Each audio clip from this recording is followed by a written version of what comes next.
But not with Las Cañas, who is the author of that document. As and answered po, Your Honor.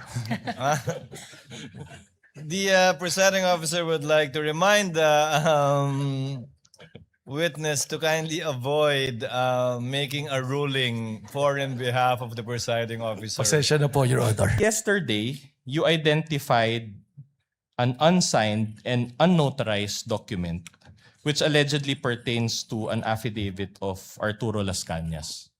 Correct? Yes, sir. All right. Now, if you know, is this the same Las Cañas who appeared before the Senate in 2016 and 2017? Yes, sir. Okay. So, in fact, this is the same Las Cañas who was charged by the Senate panel led by then Senator and still Senator Panfilo Lacson with a recommendation for perjury. Is he not? Hindi ko po nabalitaan yung kung sinarge siya ng perjury. But if it's on record, then the answer will be yes. All right.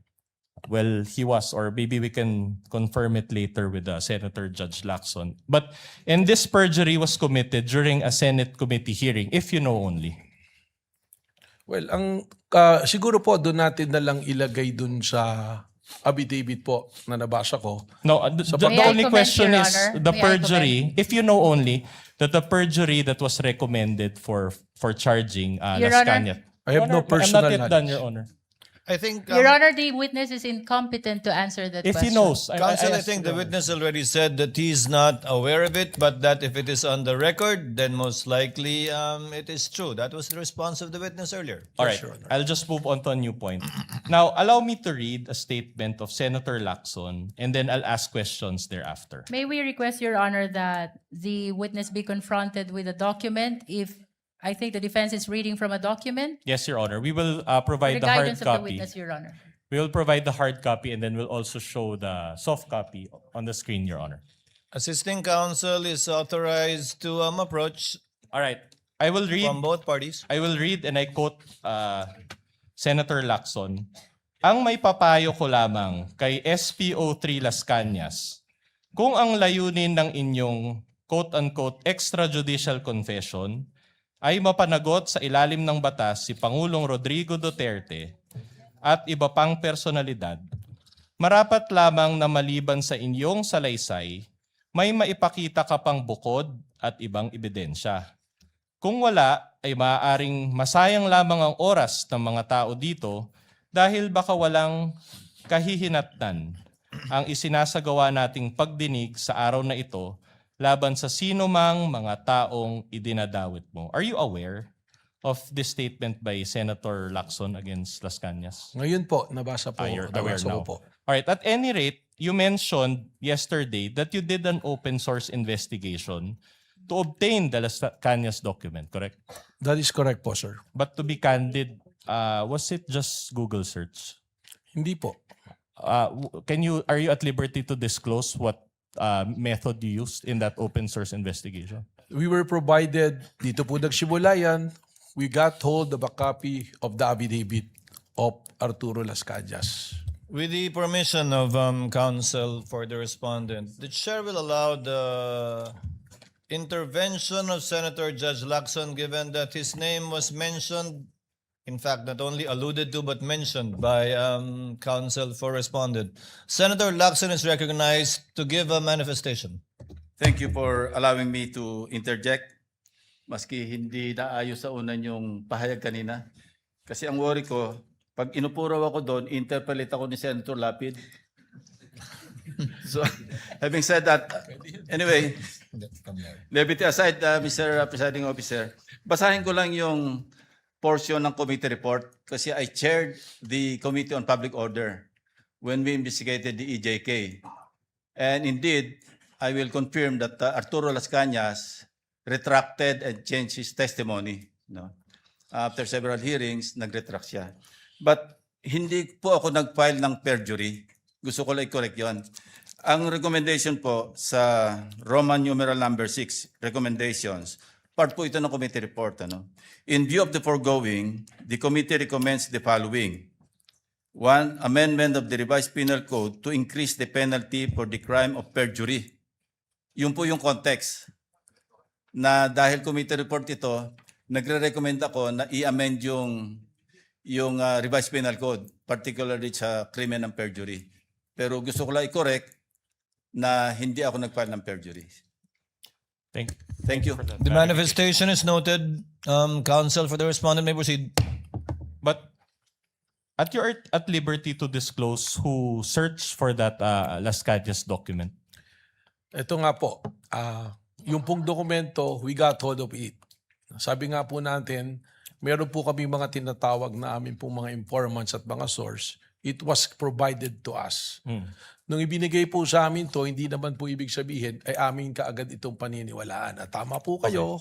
That's okay. I can ask subsequent questions regarding to that. So actually, my question is, after you had obtained this document, did you subpoena Las Cañas to verify the contents of those documents?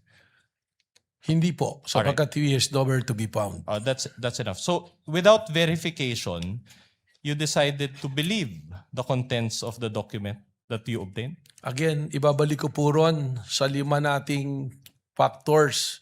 Isinama lamang namin po ito, isa dun sa mga factors na sinasabi po natin, yung pattern of violence na tinatawag. At doon po, doon sa paragraph 270, sinasabi nga po na may kinalaman sa extrajudicial killing si dating Mayor Sara Duterte at in fact, sabi pa nga niya, huwag nyo nang barilin, kidnapin nyo na lang. Pero bago po kami dumating doon sa punto na gamitin yun, tingnan na po namin yan. Alright. Sorry to interrupt you. So the short answer to my question is yes. Pakiulit po yung tanong ninyo. The question is, did you decide to believe the contents of the document without verifying it with Las Cañas? Yun nga po yung sagot po ko po, hindi Yes. kaagad. Kaya po ikinikwento ko nga kung paano po namin nagamit yun. Alright. So hindi po kaagad namin pinaniwalaan. Okay. Your Honor, may I just manifest that the defense is actually misleading already the witness. He kept on raising the question, did you believe right away? When as a matter of fact, the witness is explaining. Your Honor, I never meant sorry. Counsel, with all due kindly let the lead prosecutor finish. The witness has been saying that he did a lot of things after receiving the affidavit of Las Cañas, to the extent of going over the 5 factors that he testified to yesterday. But after that first question, so that means yes. The defense said yes. To his question, did you believe to that right away, to that affidavit? The position of the witness, Your Honor, is no. Short Because- rejoinder, Your Honor. Actually, asked and and answered by the witness. That is his response, counsel for respondent, to your question. Yeah. Move on, counsel. Yes, Your Honor. We are satisfied with that answer. But another follow-up question. So without verifying it, sorry. That's misleading, Your Honor. Allow him to finish the question, counsel. just on What the is the point- pleasure of Senator Judge Cayetano? Just on your ruling, may be clarified because the question was, pinaniniwalaan mo ba? Ang sagot niya, hindi ka agad. So counsel was asking for yes or no. I just want to be clarified. Hindi pinaniniwalaan agad, does that mean afterwards pinaniniwalaan mo na or never mo pinaniniwalaan? Just so that the record is clear. Just that clarification. There should be no. Thank you, Senator Judge Cayetano. Alan? Witness will please answer. Yes, Your Honor. Kaya ko nga po ikinikwento yung buong pangyayari para po makita kung paano po kami dumating dun sa punto na ginamit po doon sa pattern of violence yung pong affidavit na ito. So, liwanagin ko po Director Matibag. Opo. Hindi nyo agad pinaniwalaan nung simula, pinadaan nyo rin sa inyong SOP sa investigasyon, kalaunan, pinaniwalaan na ninyo at sa ngayon, pinapaniwalaan po ninyo yung nakasaad dun sa dokumentong yun. Kalaunan po, ito ay ginamit na namin na isa sa basehan po doon sa pattern of violence pagkatapos po namin idaan sa proseso po. So, pinaniwalaan nyo na, Sa pinanghawakan nyo na, kumbaga. Sa ngayon po, tama po, Your Honor. Okay. And pinapaniwalaan yun without issuing a subpoena to Las Cañas and clarifying the matter with him. Ask and answered, Your Honor.